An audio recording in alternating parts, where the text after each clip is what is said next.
Our channel Canada pages. మీరందరూ బాగున్నారు అనుకుంటున్నాను. నేను కూడా చాలా బాగున్నాను. అండ్ ఈరోజు వీడియోలో ఒక ప్రోగ్రామ్ గురించి మాట్లాడుతున్నానండి. సో ఒక పర్టికులర్ స్ట్రీమ్ నుంచి మీరు స్టూడెంట్ స్టడీ వీసాకి అప్లై చేస్తే మీ అప్లికేషన్ 20 డేస్లో ప్రాసెసింగ్ అయిపోతుంది. సో ఆ స్ట్రీమ్ గురించి మాట్లాడుతున్నాను.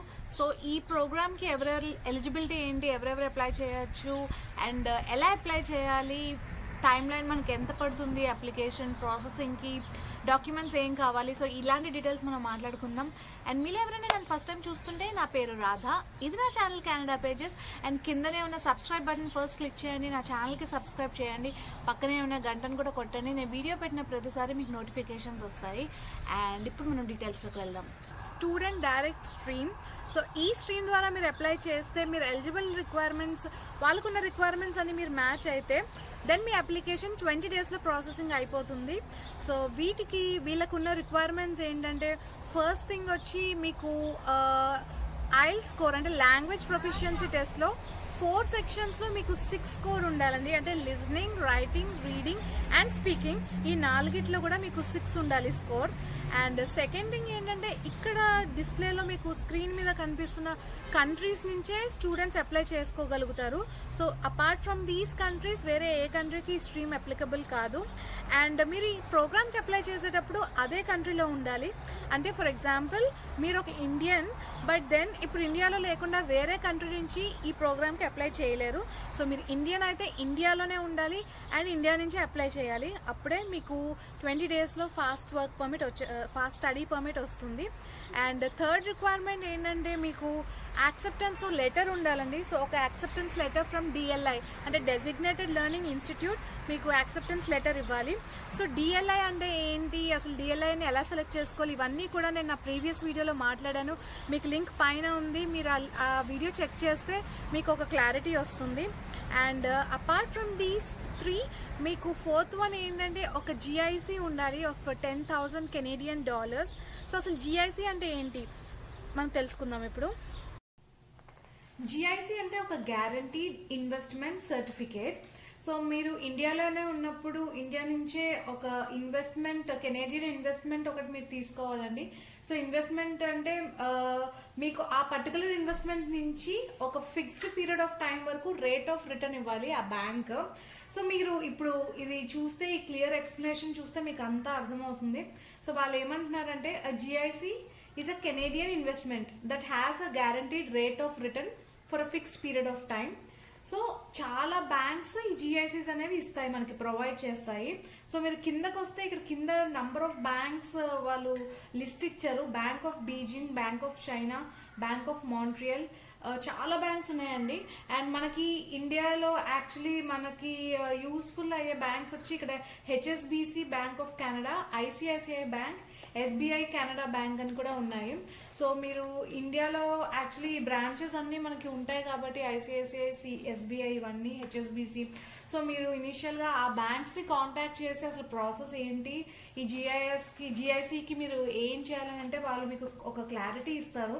సో వీళ్ళని మీరు కాంటాక్ట్ చేస్తే, సో వీళ్ళు ఇక్కడ కెనేడియన్ గవర్నమెంట్ ఏం చెప్తున్నారంటే, మీరు ఒక ఇన్వెస్ట్మెంట్ తీసుకున్న తర్వాత మీకు ఈ రేట్ ఆఫ్ రిటర్న్ రావాలి అండ్ ఆ బ్యాంక్ కన్ఫర్మ్ చేయాలి. వాళ్ళు ఎలా కన్ఫర్మ్ చేయాలి, మీకు ఒక letter of attestation or GIC certificate or investment directions confirmation, investment balance confirmation. So వీటిలో ఏదైనా సరే ఆ బ్యాంక్ మీకు ఇవ్వాలి అండ్ మీరు మీ అప్లికేషన్లో వీళ్ళకి ప్రొవైడ్ చేయాలి. సో దట్ వాళ్ళకి తెలుస్తుంది మీకు జిఐసి ఉందని. అండ్ ఆల్సో బ్యాంక్ ఇక్కడ కింద కొన్ని కండిషన్స్ కూడా ఉన్నాయి. So hold the GIC in investment account or student account that you can't access until you arrive in Canada. So నేను చెప్పినట్టు మీరు ఇది ఇండియాలోనే తీసుకోవాలి ఇన్వెస్ట్మెంట్, అండ్ మీకు ఆ యాక్సెస్ కెనడా వచ్చిన తర్వాతే వస్తుంది మీకు ఆ ఫండ్స్కి access. So make you confirm your identity before the release any funds to you. So వాళ్ళ బ్యాంక్ వాళ్ళు మీకు ఆ ఫండ్స్ ఇవ్వాలంటే మీ ఐడెంటిటీ మీరు కన్ఫర్మ్ చేసుకోవాల్సి వస్తుంది ఆ బ్యాంక్స్తో. అండ్ సో ఈ ఫండ్స్ని ఈ బ్యాంక్స్ మీకు 2 విధాలుగా మీకు రిలీజ్ చేస్తారండి. ఒకటి లంసమ్గా మిమ్మల్ని మీరు ఐడెంటిఫై చేసుకున్నాక ఆన్ అరైవల్ ఇన్ కెనడా, ఒకసారి మీరు కెనడా వచ్చిన తర్వాత ఇనీషియల్ లంసమ్ అమౌంట్ ఇస్తారు. అండ్ దెన్ సెకండ్లీ మిగిలిన ఫండ్స్ అన్ని, రిమైనింగ్ ఫండ్స్ అన్ని కూడా మీకు మంత్లీ ఇన్స్టాల్మెంట్స్లో 10 to 12 monthsలో ఇస్తారు. ఇంకొక రిక్వైర్మెంట్ ఏంటంటే మీరు చదవాలనుకున్న కోర్స్లో first year full tuition fees మీరు పే చేయాలి అండ్ ఆ ప్రూఫ్ మీరు చూపించాలి వీళ్ళకి. ఈ స్టడీ పర్మిట్ మీకు ఈ ప్రోగ్రామ్ ద్వారా మీకు స్టడీ పర్మిట్ రావాలంటే.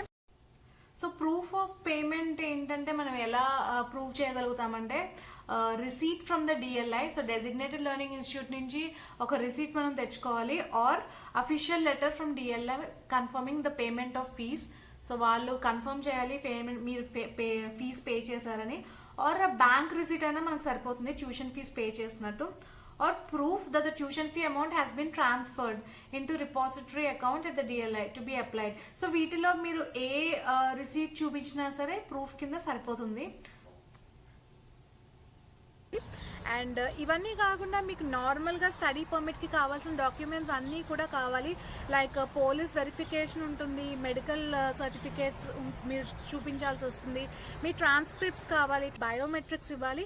ఇవన్నీ కూడా మీరు కంప్లీట్ చేసి కంప్లీట్గా అప్లికేషన్ ఫామ్ ఫిల్ చేస్తేనే మీకు అప్రూవ్ అయ్యి 20 daysలో ప్రాసెసింగ్ అవుతుందండి. మీ అప్లికేషన్ ఫామ్ ఒకవేళ కనుక ఇన్కంప్లీట్గా ఉన్నా, వాడు అడిగిన డీటెయిల్స్లో మీరు ఏదైనా మిస్ చేసినా దెన్ మీకు ఈ 20 daysలో అవ్వదు. సో మీ ప్రాసెసింగ్ అంతా కూడా లైక్ అప్లికేషన్ రిజెక్ట్ అయిపోతుంది. So that's how it works. And once ఈ ఎలిజిబిలిటీ రిక్వైర్మెంట్స్ అన్నీ కూడా మీరు మ్యాచ్ అయిన తర్వాత అప్లై చేయాలి. సో ఎలా అప్లై చేయాలంటే ఇది పేపర్ బేస్డ్ అప్లికేషన్ కాదు, ఇది కంప్లీట్ ఆన్లైన్ అప్లికేషన్. సో మీకు వాళ్ళు ఒక ఇన్ఫర్మేషన్ గైడ్ లాగా వాళ్ళు ఒకటి ప్రొవైడ్ చేస్తారు లింక్. $150 వచ్చి మీకు అప్లికేషన్ ఫీజ్ ఈ స్టడీ పర్మిట్ ఈ ప్రోగ్రామ్కి, అండ్ బయోమెట్రిక్ ఫీజ్ మళ్ళీ మీరు సెపరేట్గా పే చేయాల్సి వస్తుంది. సో క్లోజ్ టు $75 మీరు పే చేయాలి. సో ఇప్పుడు మనం హౌ టు అప్లై, నేను చెప్పినట్టు ఇది ఆన్లైన్ ప్రాసెసే, పేపర్ అప్లికేషన్ ఏమీ లేదండి దీనికి. అండ్ మీకు చెప్పినట్టు ఇన్స్ట్రక్షన్ గైడ్ అని ఇక్కడ మీకు ఇన్స్ట్రక్షన్ గైడ్ అని హైపర్ లింక్ ఇచ్చారు. సో మనం అది ఓపెన్ చేస్తే మనకి కంప్లీట్ ఇన్ఫర్మేషన్ దొరుకుతుంది ఇక్కడ.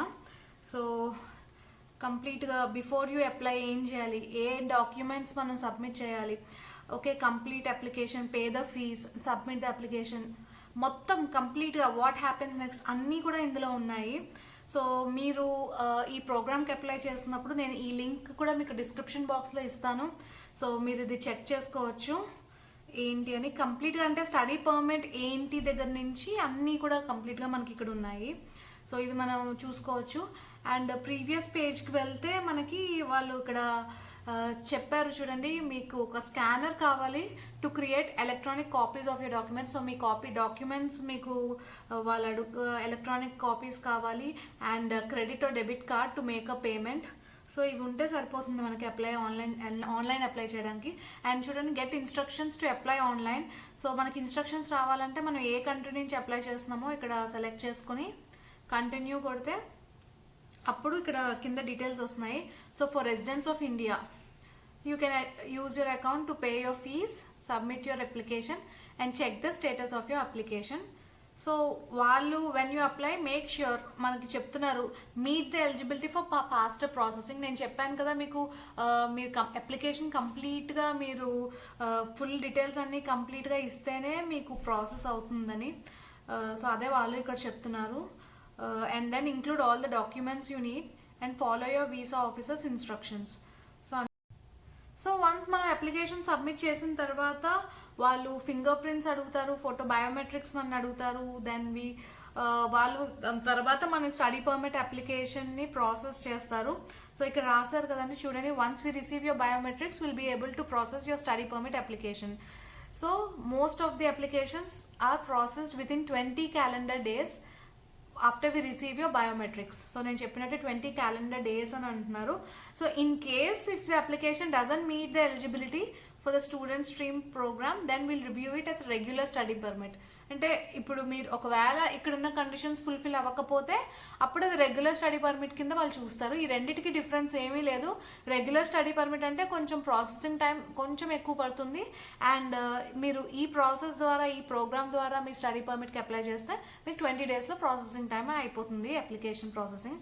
సో అంతే. So this is what all about SDS program. So why not మనకు ఒకవేళ తొందరగా స్టడీ పర్మిట్ వచ్చే ఛాన్స్ ఉంటే దెన్ నార్మల్గా మనం వెళ్ళే స్టడీ పర్మిట్ ఆప్షన్ కన్నా కూడా ఈ ప్రోగ్రామ్ ద్వారా వెళ్ళి తొందరగా స్టడీ పర్మిట్ తెచ్చుకోవచ్చు. సో హోప్ ఈ వీడియో మీకు యూస్ఫుల్గా ఉందనుకుంటున్నాను. అండ్ ఒకవేళ మీకు నా వీడియో యూస్ఫుల్గా అనిపిస్తే నా వీడియోకి లైక్ చేయండి, మీ ఫ్రెండ్స్తో షేర్ చేయండి. అండ్ నా ఛానల్కి ఇంకా సబ్స్క్రైబ్ చేయకపోతే ఫస్ట్ సబ్స్క్రైబ్ చేయండి. అండ్ నేను మళ్ళీ ఇంకొక యూస్ఫుల్ టాపిక్తో మీ ముందుకు వచ్చేస్తాను. బాయ్.